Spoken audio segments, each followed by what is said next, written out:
Good evening, everyone, and welcome to this open dialogue live event on the topic of equity, diversity, inclusion, and accessibility in the evolving workplace. My name is Jeff Myers, and I'm the Director of Community Partnerships and Projects in the Faculty of Open Learning and Career Development at Dalhousie University. And I'm very honored to be here this evening. And let me start by acknowledging that we are gathered tonight on the unceded territory and ancestral homeland of the Mi'kmaq Nation, and that our relationship is based on a series of sacred and historic peace and friendship treaties dating back to 1725 between the Mi'kmaq Nation and the Crown. On every day, but especially on this day when we gather to talk about EDIA, it's important to reflect on the fact that we are all treaty people, and as such, we have collective rights and responsibilities. We also acknowledge the histories, contributions, and legacies of the African Nova Scotian people and communities who have been here for more than 400 years.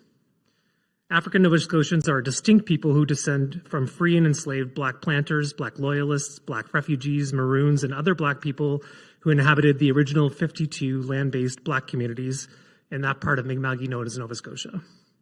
So those acknowledgements are a pretty good segue, I think, to tonight's topic. In 2024, discussions around EDIA have become commonplace in work settings. And organizations and teams across the board are striving to create more inclusive, welcoming environments for employees and for stakeholders. But if we're being honest with ourselves, how successfully are we achieving and critically sustaining these initiatives? Tonight, you're going to hear from four very differently situated EDIA experts on things like policy implementation, real-world applications, and some success stories. We're also going to try to do something a little bit different tonight, which is to, one, assume that you've read the speakers' bios. So we're not going to do lengthy introductions. We'll get right into the conversation. And two, we are going to strive for a little bit more of a conversational tone. So I won't be asking every panelist every question like you might be used to at some other panels. And we'll try to leave as much time as possible at the end for your questions. Speaking of which, if you want to submit a question, all you need to do is pull out your camera phone and take a picture of the QR code here on the right side and follow the links to submit the questions. So without further ado, Camilla, Orla, Quenta, and Jude, welcome. Thank you very much for joining me this evening.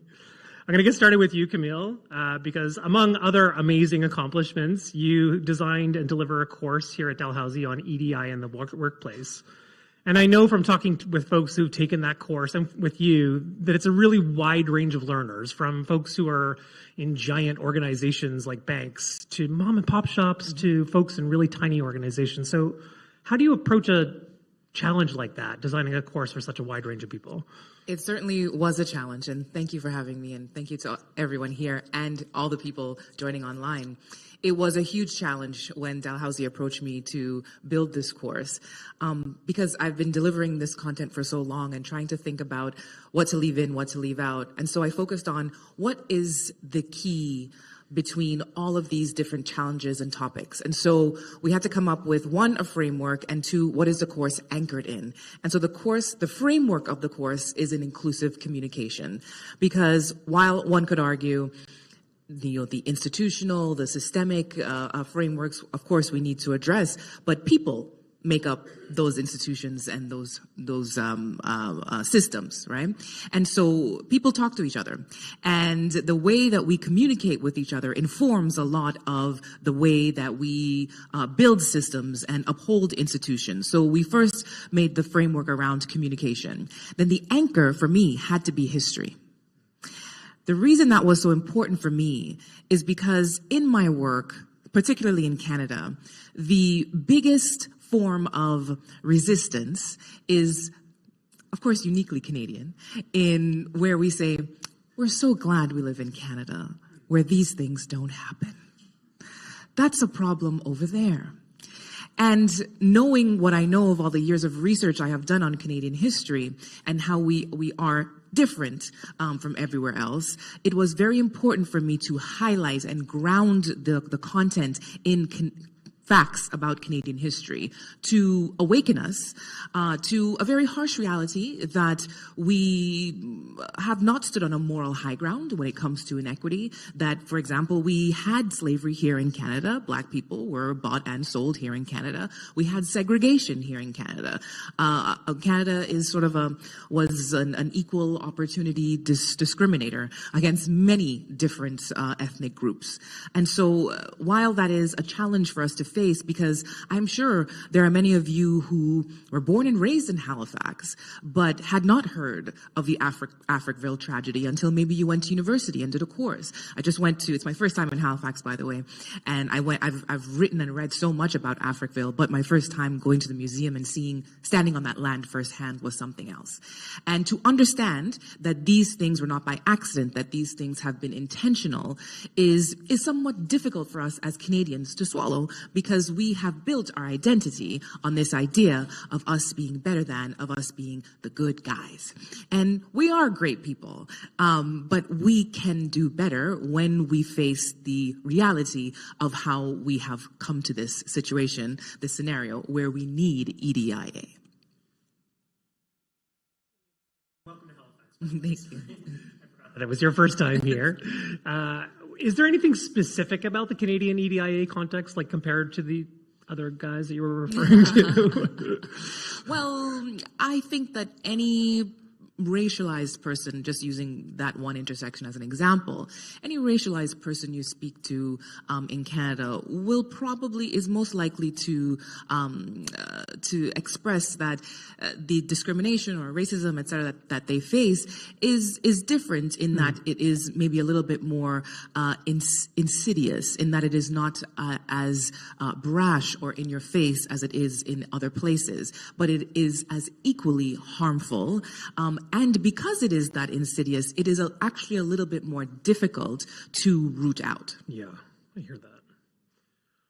Quenta, let me jump to you for a second. In your role as Assistant Vice Provost in Student Affairs at Dal and a member at the African Nova Scotian Strategy Working Group and a whole bunch of other really cool EDIA initiatives at Dal, you get to see a lot, and you've done a lot. But I'm really curious, what's kind of one thing you're really hoping to accomplish in this sort of next stage in your career on behalf of marginalized communities in the university?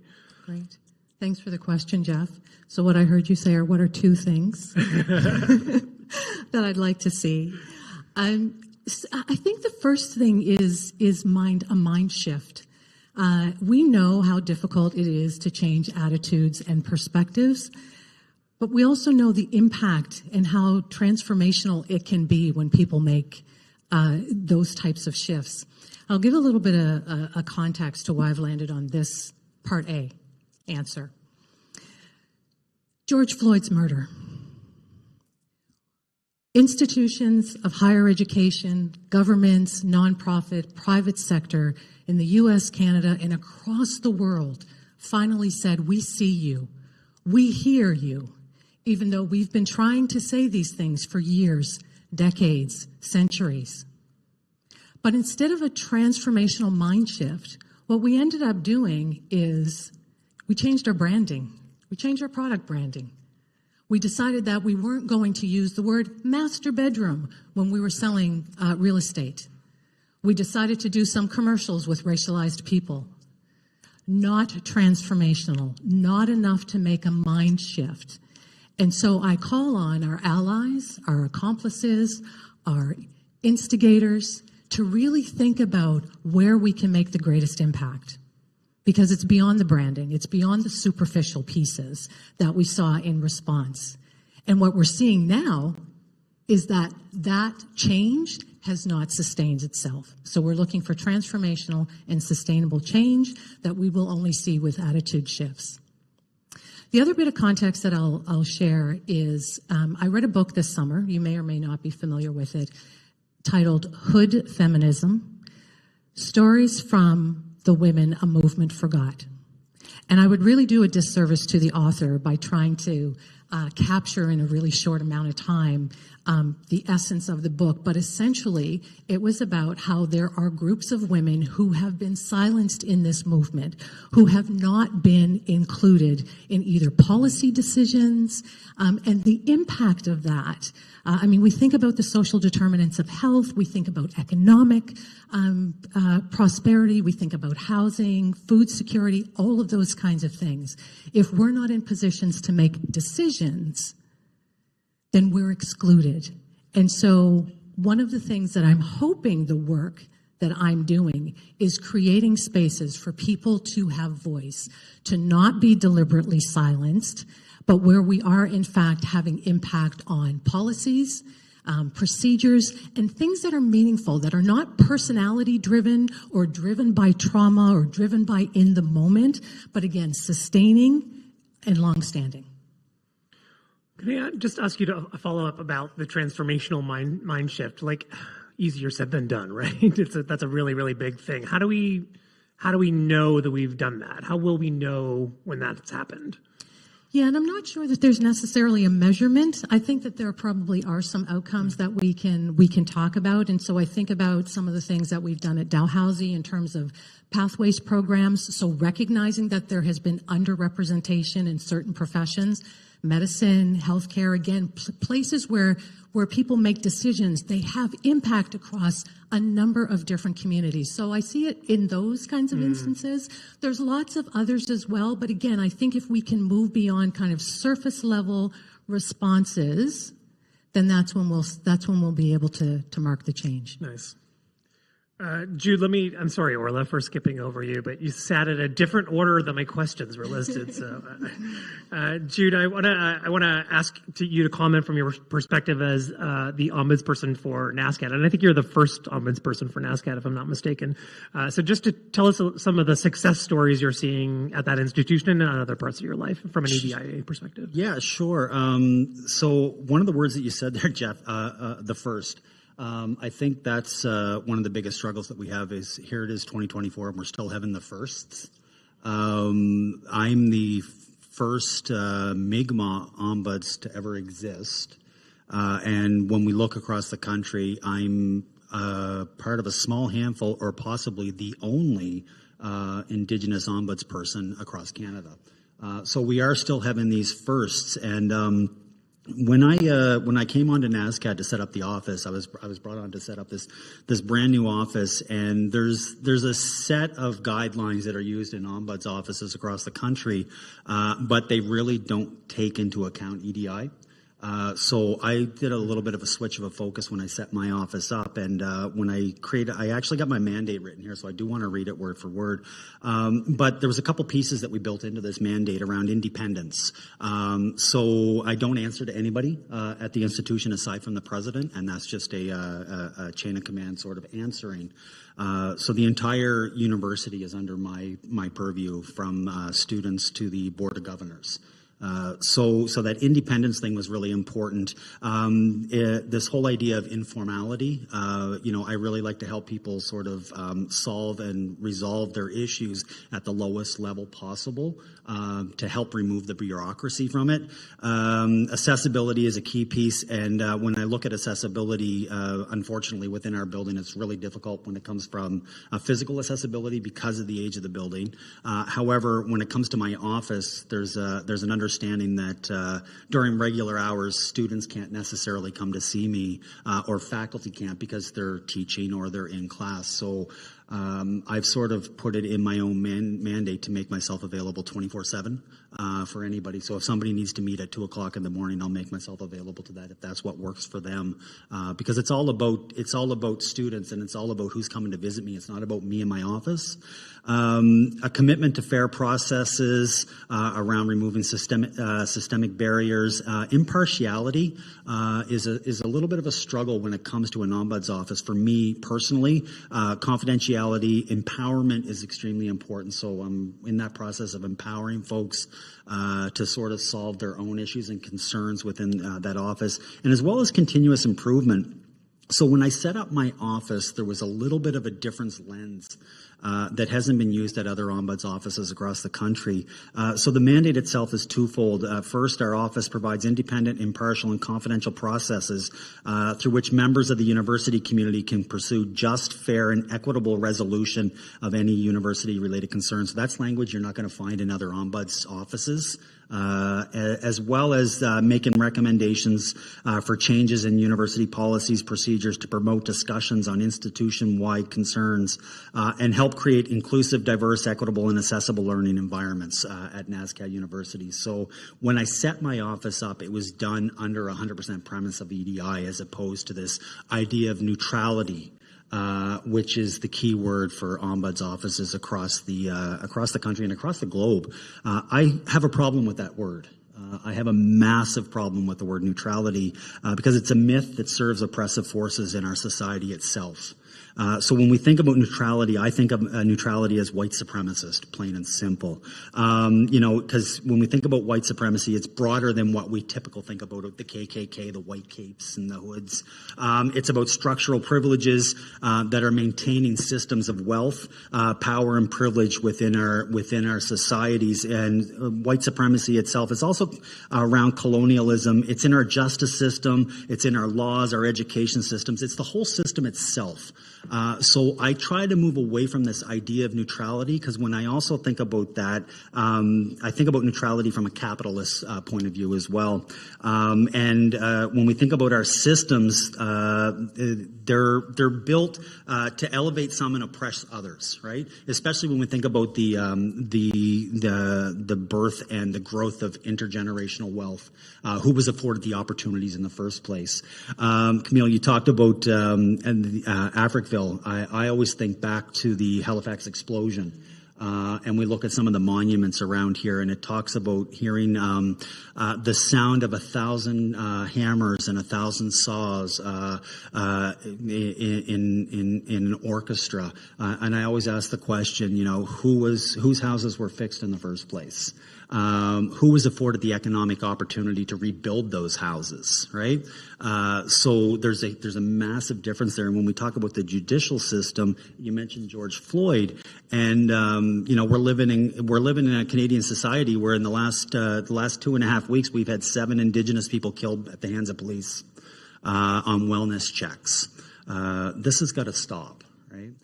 So when I set my office up, this idea of neutrality was one that I didn't even look at because it shouldn't exist in order to create a fair and equitable society and resolution within the schools. So it's been a really interesting journey setting up this office, and I think we've been able to do some amazing things from an informal perspective, because when we're looking at this from an equitable standpoint as opposed to a neutral standpoint, people's voices are actually heard and their concerns are addressed. That's so interesting. And yet you're in a university, which is in and of itself a system of privilege and colonial power, right? So there must be really all kinds of interesting tension points. They're trying to lead your office in that way. You know what? There absolutely is, and I think it's very unique for me as well, because not only am I in a post-secondary institution which was not built for us in the first place, I'm in a fine arts institution. So everything that we do is relative and comparable. We talk about studying Black art. We talk about studying Indigenous art. We talk about studying Black literature or feminist literature or Indigenous literature. And we look at what those things are compared to. They're compared to art. They're compared to literature. They're compared to music. They don't need a qualifier to those, because what those things that we're being compared to is what's seen as the norm and supreme. Yeah. So putting that on top of what we're dealing with when it comes to unjust issues, it just sort of becomes twofold. Yeah, thanks for that. Orla, let me come to you and a little bit back to the DAL perspective. So for those of you who don't know, Orla is the Director of Accessible Employment at DAL. So I wanted to ask you a little bit about language, and more specifically in Nova Scotia under the human rights legislation, organizations like Dalhousie, like NASCAD, et cetera, have a duty to accommodate. So what is that exactly? Who has the duty, and what do they have the duty to do? And tell us a little bit about that. Thanks.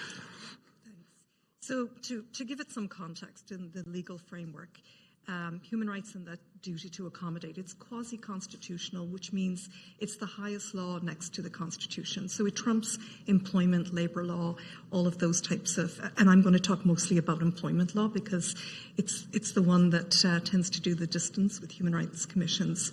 So it applies to employment, and its core principle is to prohibit discrimination on the basis of those protected characteristics. And each province has its own human rights code. Unless you're federally regulated, you would fall under the Nova Scotia Human Rights Code. But sometimes, I'll start by saying that sometimes you have to treat people differently to treat them fairly. Every person should live a life of dignity and inclusion and value, and they should be free from discrimination. And you should want those types of workplaces that supports the full participation and engagement of all persons. So I'll start with that. The duty to accommodate. In Nova Scotia, as I mentioned, the Human Rights Commission, the vast majority of discrimination complaints that tend to do the distance relate to disability. And of the disability-related complaints, over 85% of those are related to employment. So what is that duty to accommodate? Well, when an employee experiences a barrier due to one of the protected characteristics that's listed in the Act, the employer has a duty to provide a reasonable accommodation. So what is a reasonable accommodation? Well, from a legal standard, it's just, it's rational, and it's appropriate. So it doesn't necessarily have to be a perfect or ideal accommodation. The aim of the goal is to correct or to remove the barrier, not to lower the standard. So you're trying to keep the employee at work, or you're trying to return them to work. Every accommodation is different. It's customized, it's evolving, it's context responsive. Your circumstances can change. And a lot of people have assumptions and myths about what an accommodation can look like, and it's actually quite easy to do. A change in hours, workstation adjustments, specialized equipment, using technology, all of those types of things. So accommodation is a series of steps taken to ensure that the individuals have equal access and opportunity to participate fully in events, services, and employment. So under the Nova Scotia Human Rights Code, everybody has the right to request an accommodation if they are being denied services, including housing and employment. The typical requests for accommodation, if you're an employer, a manager, or supervisor that you'll see, as I mentioned, the first will be a disability. That's the most common one. You may see family status. In Nova Scotia, family status is defined differently in every province, but in Nova Scotia, it's predominantly the relationship between a parent and child, and that includes stepchildren and adopted children. Another accommodation request we see is for religious accommodations or cultural celebrations, and those are very easy to accommodate. You don't have to create a holiday for that individual. You allow them to take that time off. They can use vacation, time accumulated, make up the time, whatever the case may be. But as I said, the more complex ones tend to be disability. And even under family status, it tends to be where the child has a disability. I'm sure you've seen and heard a lot of different requests for accommodations at Dal. One of the things I'm curious about is how they may have changed or evolved over the last, what are you seeing that's different over the last 5 or 10 years? I can't remember how long you've been at Dal, but there you go, 38 years. I'm new. Still getting your bearings, I see. So, yes. So, thankfully people are more informed. They're more educated about their rights, and they're more vocal. There was a generation that never wanted to rock the boat, and and they hid, the stigma behind, whether it was a disability. But, thankfully things have changed significantly. Not to say we don't have a long way to go, because we do, but things have changed. People are more educated about their rights. Employers have policies in place. They're promoting these policies. They're educating people on them, and it's become more the norm. So I think that's a significant change in terms of what employers are doing, but employees are more educated about their rights, and they ask curious questions, which is wonderful. Thanks, and welcome to Dalhousie. Thank you. Camille, let me go back to you and ask you about a trend you think employers need to be prepared for in the EDIA space in the coming years. I would say the biggest one I'm seeing right now is so much conversation around pay transparency. And I spoke about this in our session yesterday.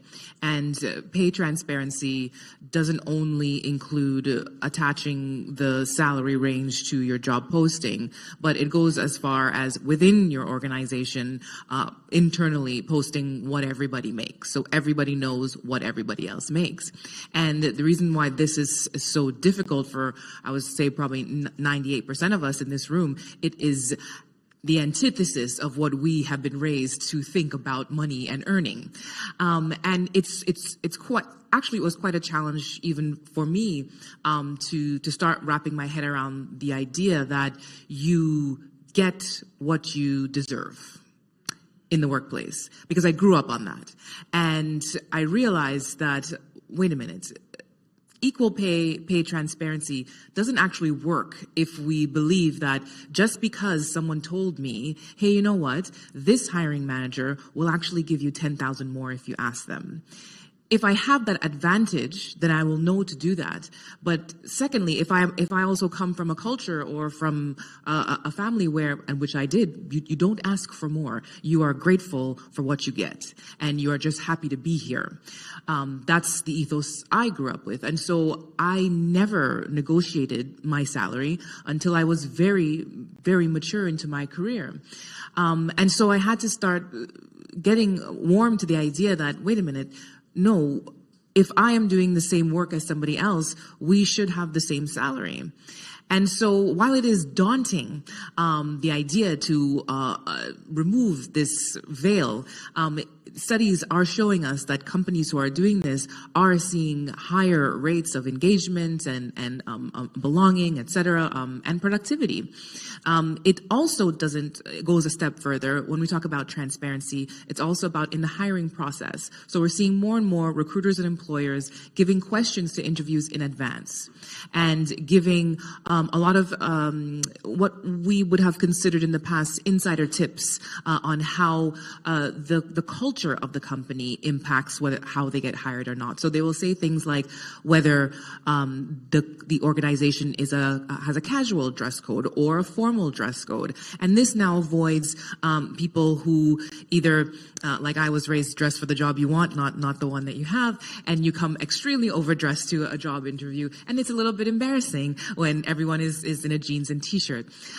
Or if you are used to a casual work environment, but this work environment is very formal, now you stick out, and because of the reality of biases, that actually impacts whether you get hired or not.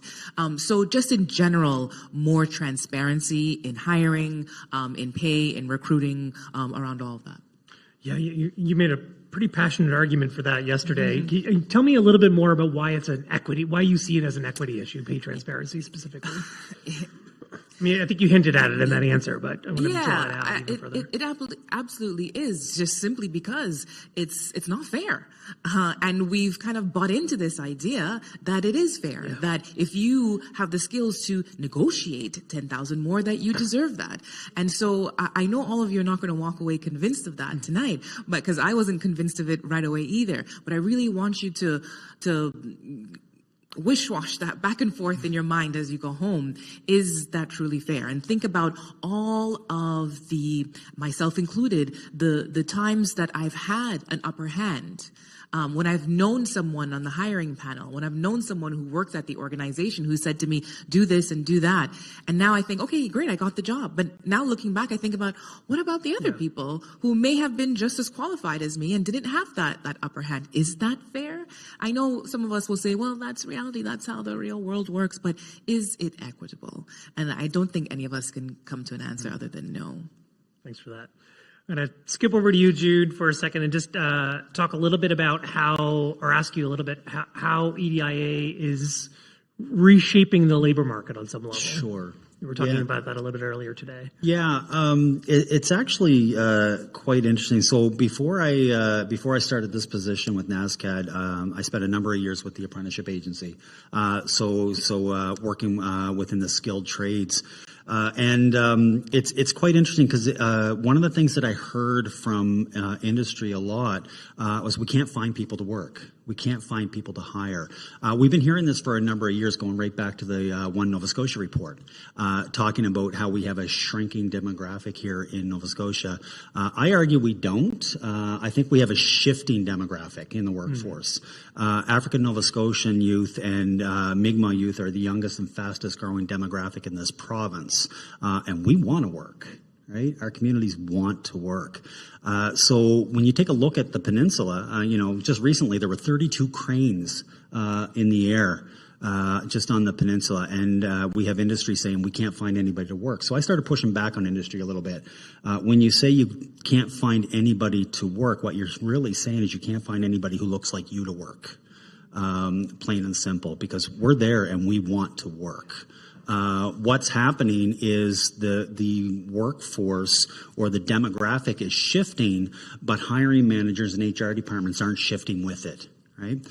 So we're not getting the jobs, and they don't even know that we're qualified for the jobs because there's a mismatch, right? They don't even know that we're looking, and we don't know that they're looking because of the way they're hiring through networking. So it makes it really, really difficult to get into these positions. And so it's twofold. First of all, what you're saying is you can't find anybody who looks like you to work. Or the other part of that is, do you truly have a culturally safe workplace where folks want to work in the first place? Because the last thing I want to do is take somebody from my community and throw them into the fire. Right. So the big question is, what are you actually doing within your workplace to create a culturally safe workplace for all? I took a dig into the 2016 census, and it was an eye opener for me. Continually hearing that we have nobody to work, and what I found out is if you live in HRM with all the work that's going on here, if you live in HRM and you're a Mi'kmaq person and you have a Red Seal certification in any skilled trade, you still face a 20% unemployment rate. But yet, industry is still crying, saying that they can't find people. So when we talk about EDI in the workplace, my biggest issue is that we're here, we're ready to work, but folks aren't quite ready for us within their own places, and that comes right back to what I talked about earlier of this whole neutrality piece, and the way these systems are actually built. They're built to elevate some and oppress others, plain and simple. We look at when it comes to our systems themselves. We always talk about an achievement gap. We always talk about the achievement gap in education, the achievement gap in economics. I don't refer to it as an achievement gap. I look at it as an achievement debt, because this is something that was afforded to certain folks and it wasn't given to other folks. So this is actually a debt owed to society. And so these systems, we hear that the education system's broken. We hear that the economic system's broken. Our labor systems are broken. Our health systems are broken. Our justice systems are broken. They're not broken. They're working exactly how they were designed to work.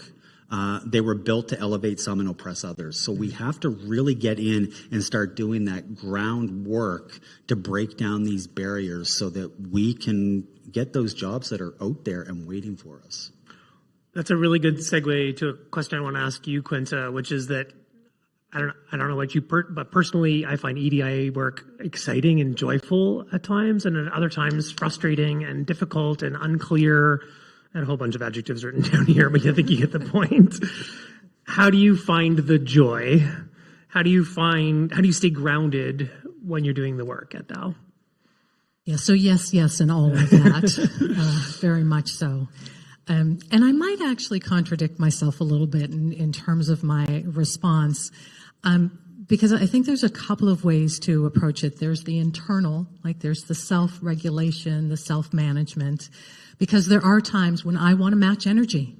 Like you're giving energy, I'm giving it back to you. Because I think about during the pandemic, and we saw the celebrities singing the John Legend song. Imagine, I think, and the world was so flowery and it was lovely. And yeah, this work is hard because again, we're talking about shifting perspectives and attitudes and dealing with histories of oppression. Like we're dealing with all of those things that aren't going to change overnight.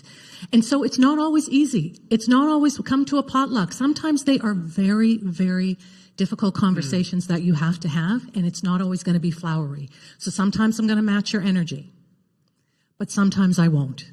And that's for my own self-preservation. But where the contradiction comes for me is if not me, then who? So I have an obligation to challenge, to correct, to invite in, to call out, to do all of those things. But again, some of it does come down to kind of the self-regulation, self-preservation piece. The other thing that I do, and I see this across a number of organizations, including at Dalhousie, is to find your people. Find your people, whoever that looks like. And so I work in student affairs, and so I belong to both a national and a regional association. There are affinity groups for racialized professionals. And so there's an opportunity to step away. So even if you don't have your own people, so to Jude's point, the first, right? So even if you don't have your own people in your own workplace, then find them in industry. Find them maybe if you have to go out of your workplace, do that.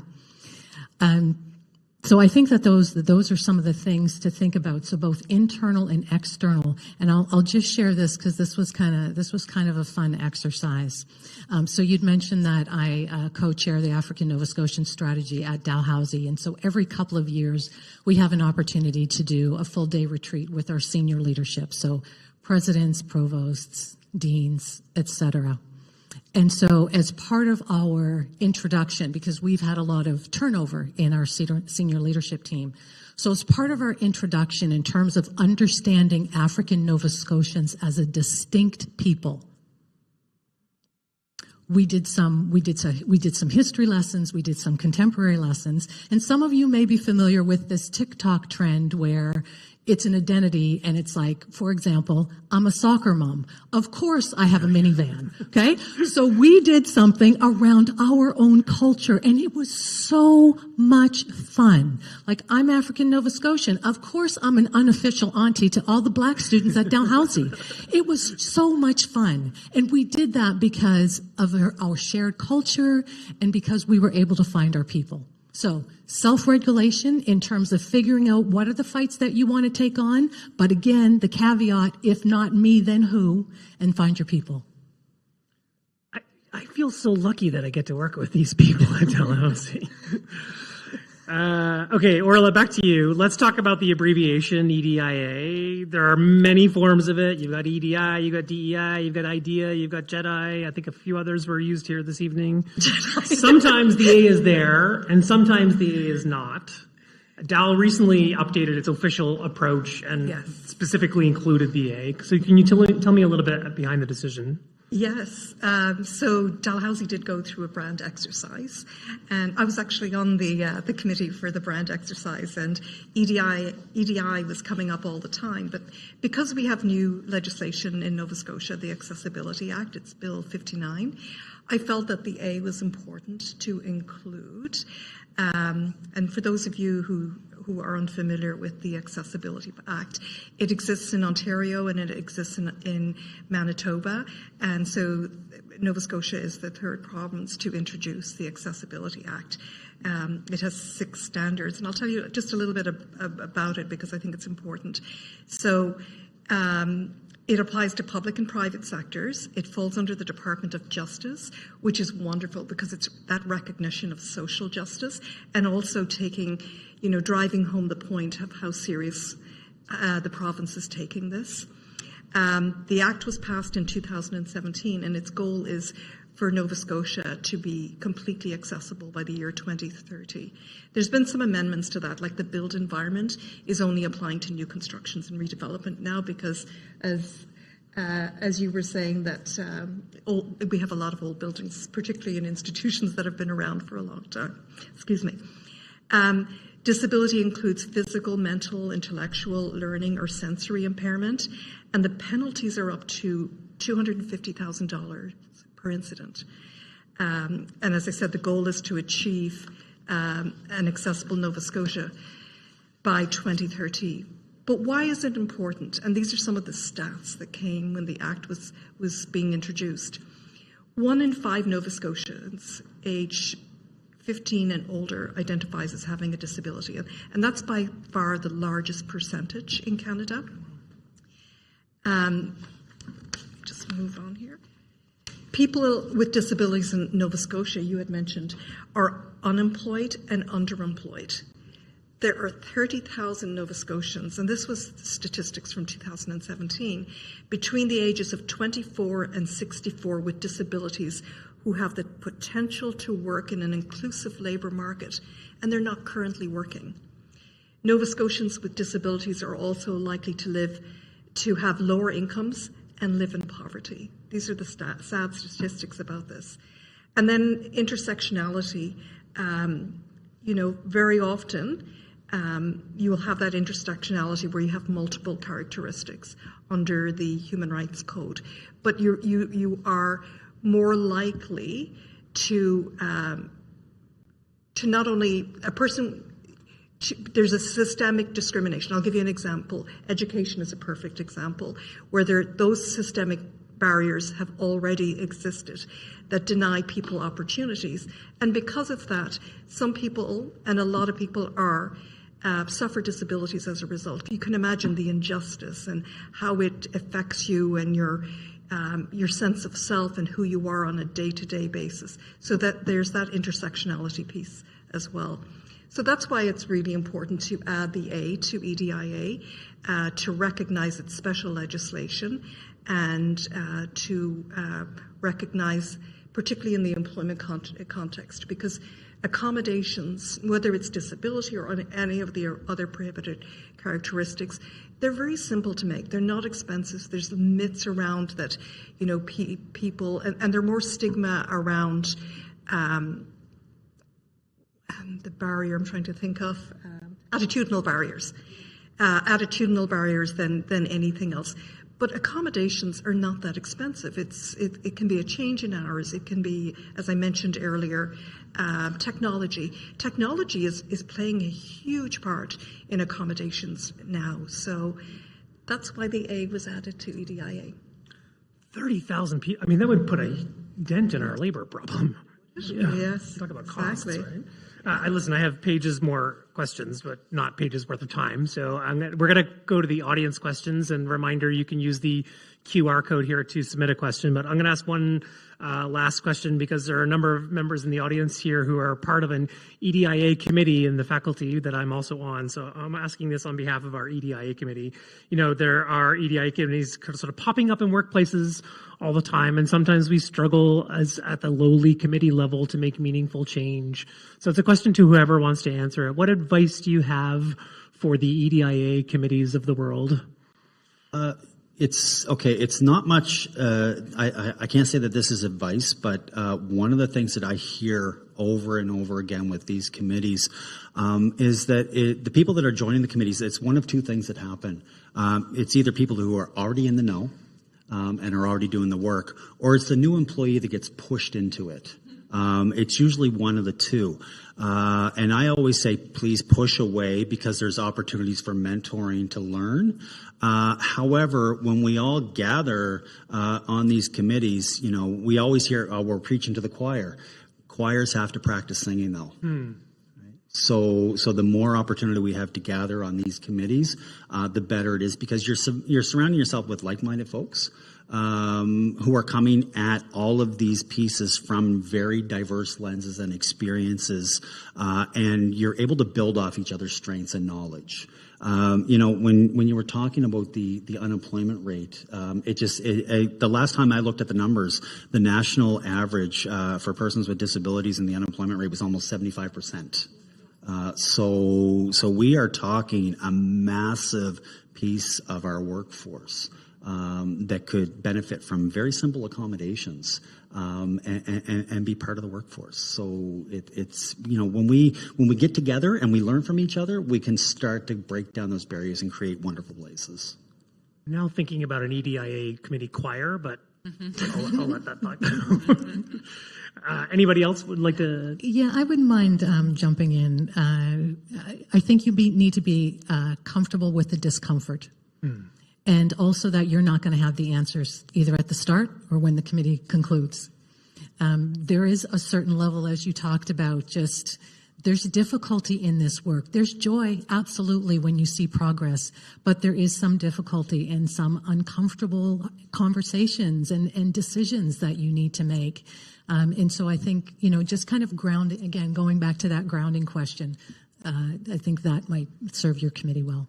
Love that idea. I mean, comfort with discomfort itself. Yeah. Follow up on that too is recognize your privilege. And not everyone has that privilege, and there's hundreds and hundreds of years of historical injustice. There's a little video. I always, if I'm Googling it, I call it the race for $100.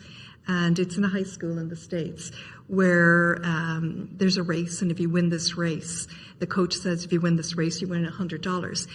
But he said you have to take a step forward, and every time a person takes a step forward, it's some privilege that, you know, they went to a certain school, they grew up in a certain household, they didn't have to worry about paying for their education.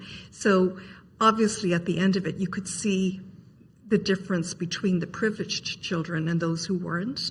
It's a really good video, and it's worth watching. I'd recommend it. Thanks, Orla. Yeah. Camille, full set?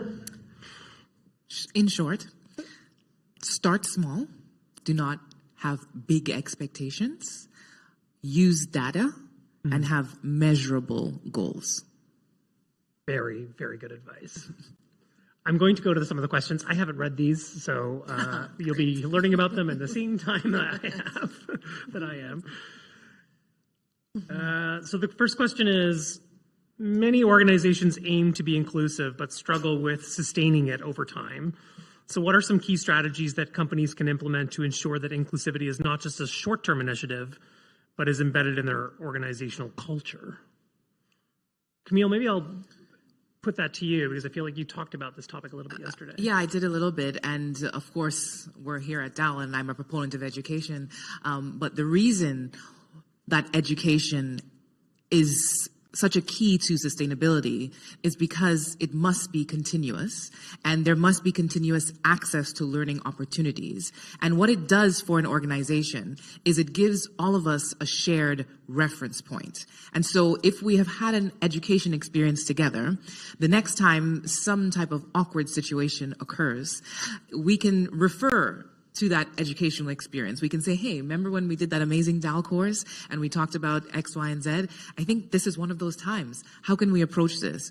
As opposed to what we're doing now is we either don't talk about that awkward thing, or we talk to HR about it, or we have a big confrontation because our emotions have gotten so high, as opposed to us learning and talking about these things and normalizing that these are real issues that we just have to deal with at work. We all have biases. We all have different levels of privilege and power. Let's name that. Let's call that what it is, and let's understand how that impacts our day-to-day life at work and talk about how we can mitigate that. You know, sometimes in adult education, we talk about the prisoner learner, right? The learner that was sent to do some education as opposed to the one that elected to do the education. And this came up in your seminar yesterday. So I guess from your answer, you would argue for, I don't know, for prisoner learners, but for a wide-scale education initiatives to level set. I'm not afraid of the word mandatory, Jeff. I was dancing around it, but that's the word I wanted to say. You're right. Would anybody else like to comment on the idea of sustaining? I can go on to the next question. All right, Quenta, this one's specifically for you. So, okay.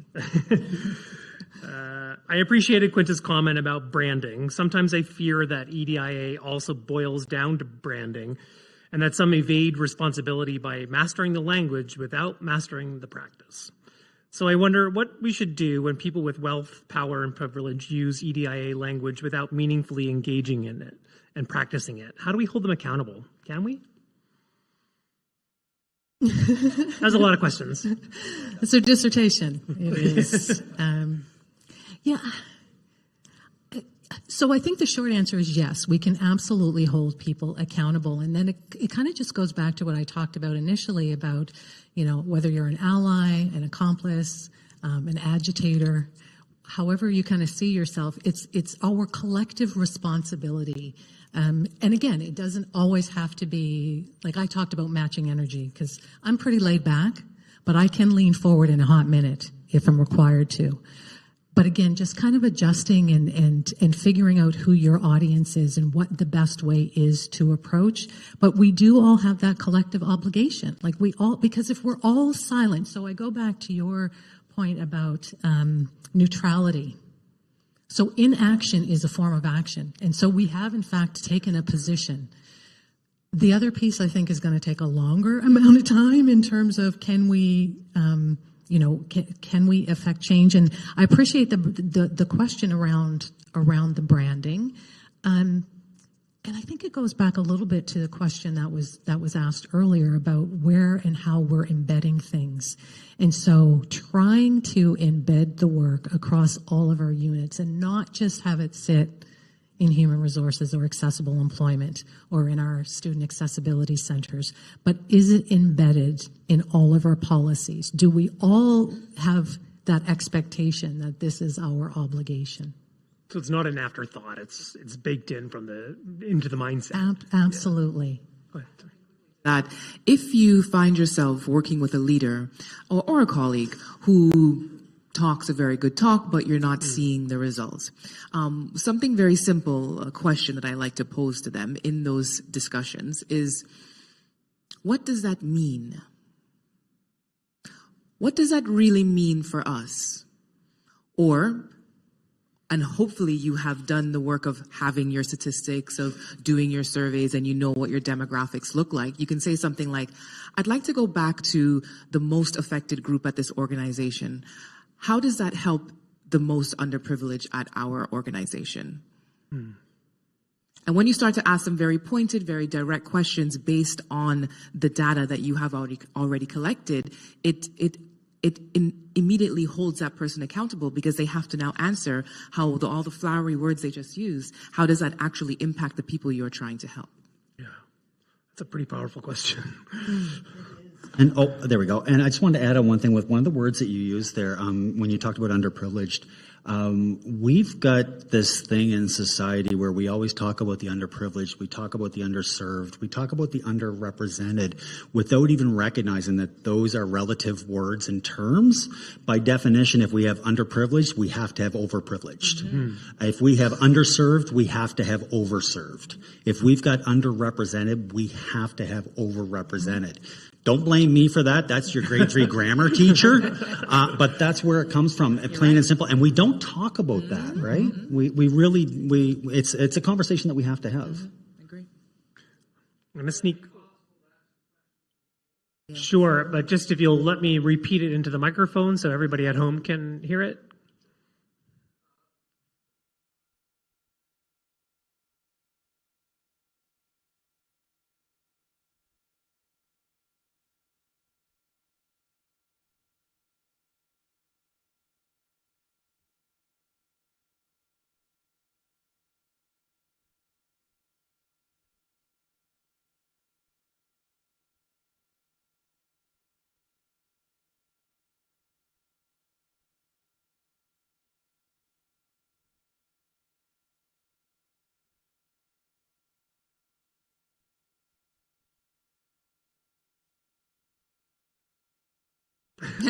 Yes.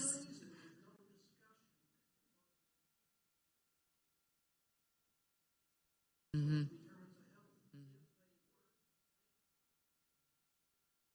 Mm-hmm.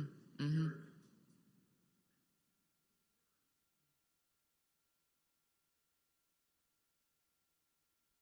Mm-hmm.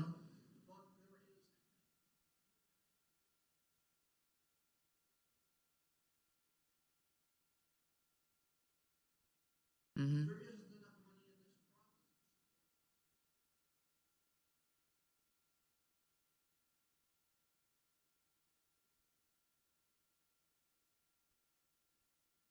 Mm-hmm.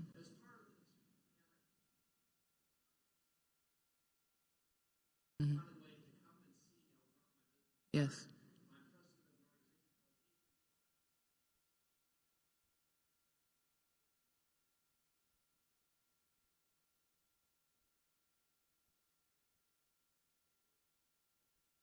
Mm-hmm. Let me just pause for the audience online, because they won't have heard what you just said. And I'll very briefly summarize it. He's asking a question about the inclusion of older adults, particularly in a place like Canada, where I think the figure you said was 18% are 18.44%. And that our panel has been talking about other forms of inclusion, but not so much about the inclusion of older adults. So I'll put it to the panelists to offer any comments about inclusion. Thank you for raising that. I'm so glad that you mentioned that, because you're right, there is not representation, and it's very difficult in any event or even in any iteration of EDIA to represent for each and every. And what we hope as professionals is that the lessons learned from any intersection can apply. Just yesterday, I did a session where I was talking about one of the trends that I noticed is multi-generational workplaces, and I have spoken at conferences specifically about this issue because we are living in a time where for the first time it is not uncommon to see 5 generations of people in one workplace. As you mentioned, people are retiring.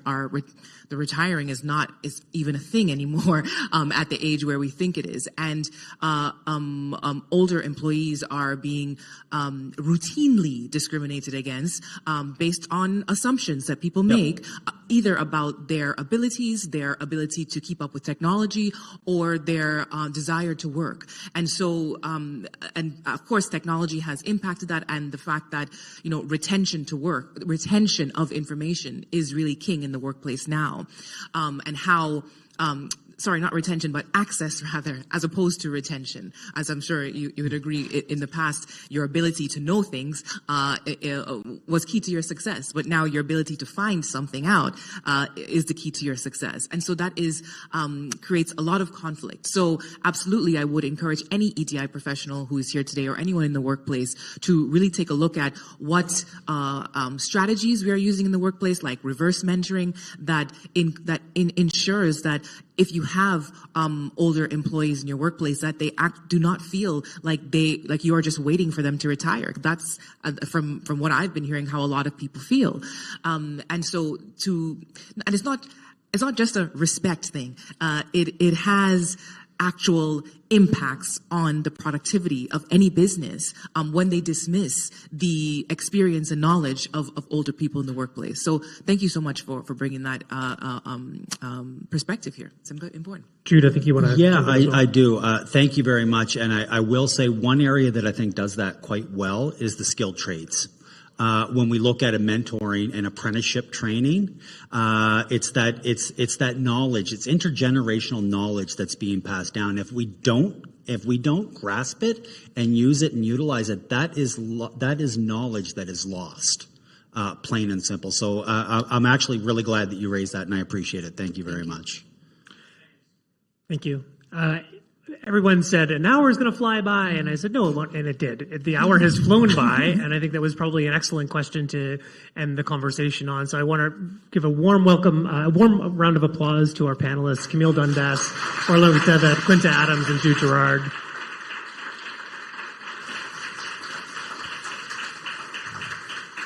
And thank you so much for your questions and for coming out this evening, and have a lovely evening.